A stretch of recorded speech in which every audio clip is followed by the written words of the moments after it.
முடியரசனை மித்த கவிகள் எப்படிலாம் புகழ்கிறாங்க அப்படின்றத நம்ம ஷார்ட்கட்டோட பார்ப்போம். நம்ம வந்து இதுவும் சேர்த்தே பார்த்துருவோம். ஏன்னா இங்கிட்டு இருக்கிறத மட்டும் ஷார்ட்கட் சொல்கிறோம், இங்கிட்டு இருக்கிறத சொல்ல மாட்டாங்க.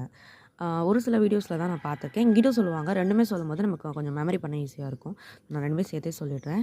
இங்கே பாருங்கள், தேவன் குன்றில் நின்று கலைகளெல்லாம் கற்றுக்கிறாரு. தேவன் குன்றில் நின்று கலைகளெல்லாம் கற்றுக்கிறாரு. இப்போ இவர் முடியரசனா, இந்த அரசனை அப்படியே வச்சுக்கோங்க. இதை மட்டும் தூக்கிட்டு தான் போகிறோம். அவர் கற்றுக்கிறாரு, அப்புறம் கவி கற்றுக்கிறாரு, அப்புறம் கவி பேரரசு ஆகிடுறாரு. பாரசன், கவியரசன், கவி பேரரசு, இந்த ஆர்டர் ஞாபகம் வச்சுக்கோங்க. இது நீங்கள் ஈஸியாக ஞாபகம் வச்சுப்பீங்க. இதுக்கு மட்டும்தான் ஒரு கனெக்டிவிட்டி உங்களுக்கு தேவைப்படும். கற்றுக்கிறாரு, கவியை கற்றுக்கிறாரு, கவி பேரரசு ஆகிடுறாரு. அப்படின்னாலே நீங்கள் முடியரசனுக்கு வந்துட்டாலே இதுதான், தேவன் குன்றில் நின்று கலைகளை கற்றுக்கிறாரு. இது வானம்பாடி எல்லாருக்குமே தெரியுங்க, முடியரசன் வானம்பாடி அப்படின்னு. ஆனால் யார் சொல்லியிருக்கா அப்படின்னா அறிஞர் அண்ணா தான் சொல்லியிருப்பார். அண்ணாந்து பார்த்தா தான் நமக்கு வானம்பாடி பரவ போகுது அப்படின்னு தெரியும் இல்லையா? அதனால் அப்படி ஞாபகம் வச்சுக்கலாம். இப்போ பெரியார்னா பகுத்தறிவு சொல்லணும்னு அவசியம் இல்லை.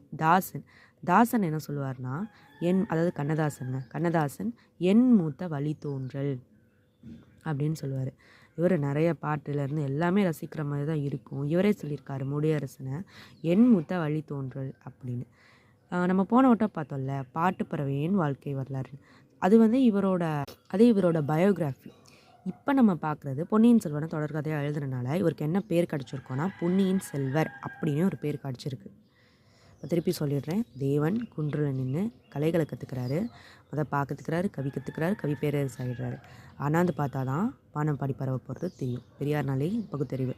தாசன் அப்படின்னா அவரே சொல்லியிருக்காரு, இங்கே பார்ப்பா என்னோட மூத்த வழி தோன்றல்ப்பா அப்படின்னு சொல்லியிருக்காரு.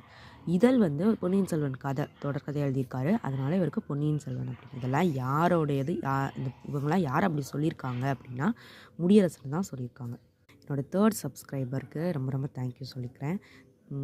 அதே மாதிரி சப்ஸ்கிரைப் பண்ணுங்கள், லைக் பண்ணுங்கள், கொஞ்சம் எனக்கு மோட்டிவேட்டடாக இருக்கும்.